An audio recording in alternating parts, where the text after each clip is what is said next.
people are more likely to listen and to want to engage with you if they do come across as an expert in your field. Now, this isn't to say that you need to know everything within your industry, but the way that you present yourself, the way that you communicate, that shows your expertise. Are you looking for simplified ways to grow your business? Do you struggle with knowing where to focus your energy for the best return? Or are you loving your business success and looking for ways to stay ahead of the pack? Just for inspiration and innovative techniques. If you've answered yes to any of these, keep listening, my friend. Hi, I'm Amita from Holistic Vision. As a business owner, I do understand that we wear multiple hats, sometimes all at the same time.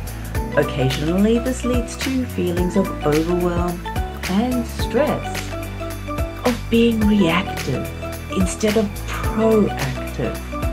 But when you're equipped with the right business strategies, marketing insights, and mindset, it leads to a sense of accomplishment. It also ensures that your confidence in your skills grows. Plus, there's real power in the fact that you are creating a lifestyle that you love whilst going out there and helping others. So, if you're ready, tune in every Wednesday by hitting that subscribe button right now. Don't forget to like and share this podcast with 2 to 3 friends in your network who could really get value from the information that we share. In the world of marketing, understanding the human mind is just as important as understanding the product or services you're selling. This is where the psychology of marketing comes in. By understanding the fundamental principles of psychology that influence your client's behavior, you can create marketing campaigns that are more effective and persuasive, and in a good way. In this episode of the Simple Marketing Solutions podcast, we're going to explore some of the most powerful psychological principles that can be used to influence your client's behavior. I'm going to discuss how to use reciprocity, social proof, scarcity, and that sense of urgency to encourage your clients to take action. I'm also going to talk about the use of storytelling, framing, anchoring, and so much more.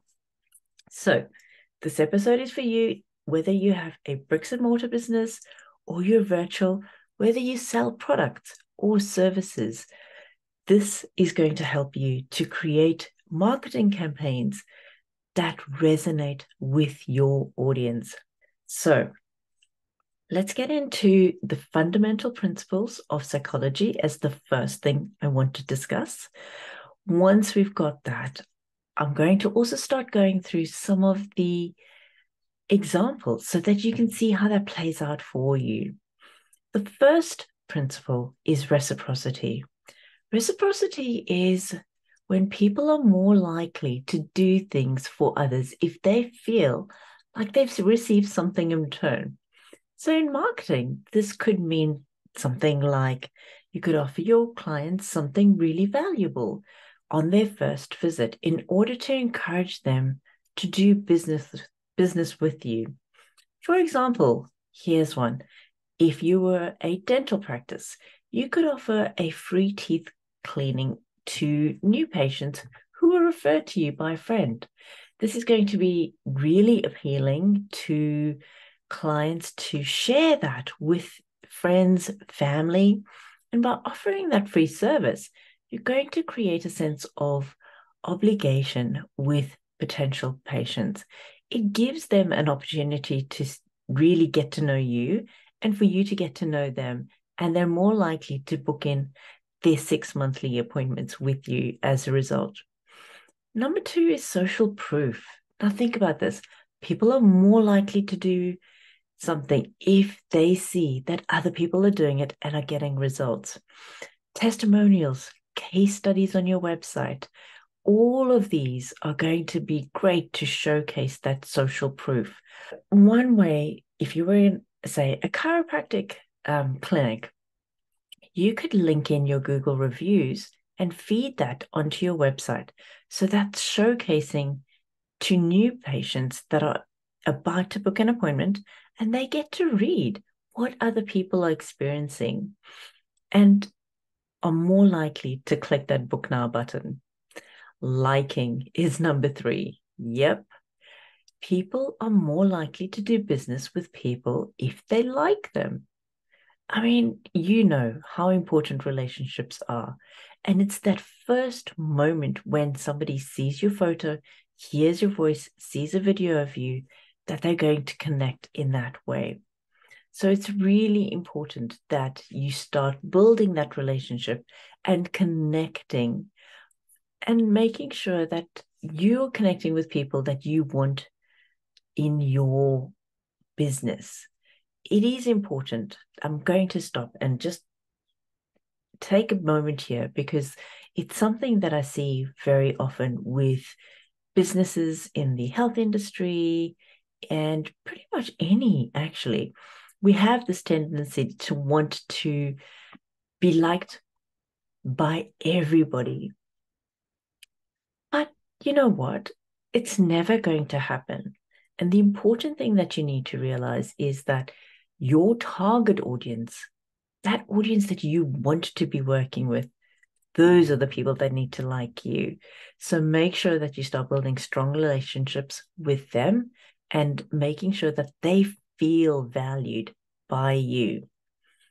And the fourth principle of psychology when it comes to clients is scarcity. You know how this works. When you see something on sale and it's got their offer ends in 3 days' time, you're more likely to want to take that offer up, correct? Same thing for your clients. If you've got a product or service that you're wanting to promote, if you're running a course or an event and you're wanting to do an early bird offer, make sure that you have specific timeframes for that offer so that there is that sense of scarcity. Use that in the language that you're putting out there on your social media, on your website, and in all your marketing collateral. That way, that time limited offer is really going to capture people's attention and make them take the next step in booking in or purchasing that product. An example could be if you were a dermatology office and you could offer a special discount on the most popular cosmetic procedure that you offer. And this discount could only be available for a very limited time. That way, you've got the scarcity, you've got the time frame, and it is on a popular product, so people want it already. They're more likely to make that decision and book in straight away because of that special price for that limited time. Okay, next we're talking about authority. People are more likely to listen and to want to engage with you if they do come across as an expert in your field. Now, this isn't to say that you need to know everything within your industry, but the way that you present yourself, the way that you communicate, that shows your expertise. It's not all having all the answers, but it's how you portray yourself. And this perception is going to help people to feel confident that you do know what you're talking about and therefore are the right person for them. Number 6 is storytelling. Now, I am big on storytelling because I've seen how it can really influence a would-be client's ability to make that phone call, to book in, to take action. and purchase from you. Storytelling really connects deeply with people. It resonates because they see themselves within that story that you tell. And therefore, it is more than just a superficial sense of getting to know you and getting to know your product and service.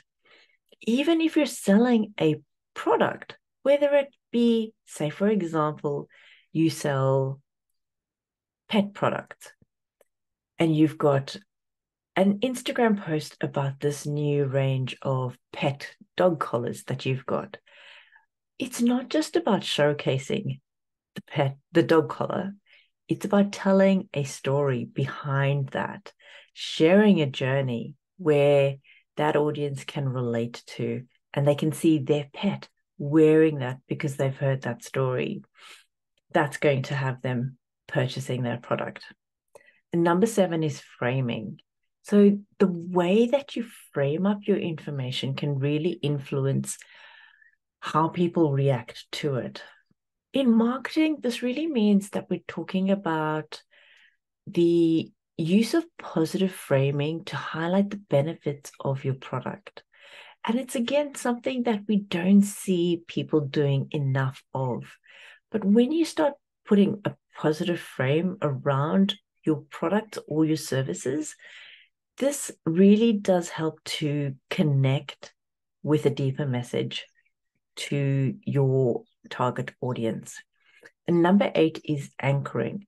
So this is usually the first piece of information that people receive is valued to them. They give it more weight than any other information that follows. So having a really clear piece of information, whether that be a tagline on your event, whether that be even the name of an event or a program that you've got that you're wanting to sell, it could even be price. That is going to be the anchor that's going to tick a box in somebody's head.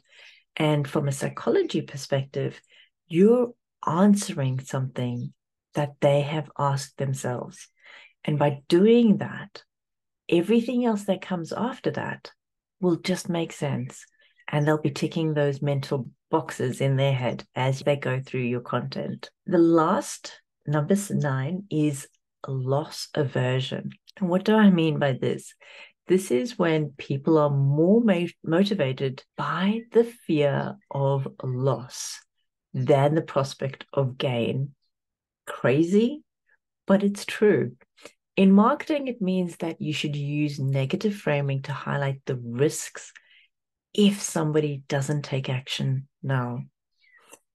Now, we don't need to get all deep with this, but we're talking about just simple things.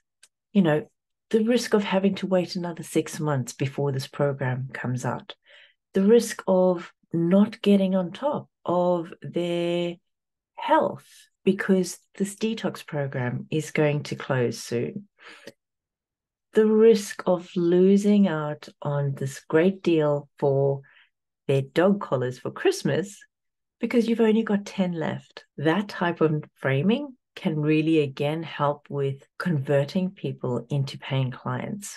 Now, number 10. Sorry, I forgot that I had number 10. There's 10. So number 10 is cognitive dissonance. Cognitive dissonance, if you haven't heard this term before, is when people feel uncomfortable when their beliefs or their actions are in conflict. So we use this quite often in marketing because it means that you can use cognitive dissonance to encourage your clients to change their behavior. You'll see this often played out when it comes to talking about health-related issues or talking about changing the way that we think or the way that we do things, the way that we perceive toxins in our environment.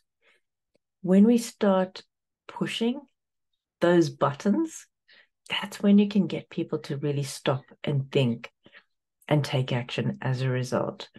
So We've covered a lot here. And I want you to remember that when you're going out there creating your content for your marketing collateral, remember these 10 principles of psychology that can really help you to improve the way that your message sits with your audience and encourage them to take action and convert them into paying clients. If you've got any questions with the podcast that come up, always feel free to send me a message.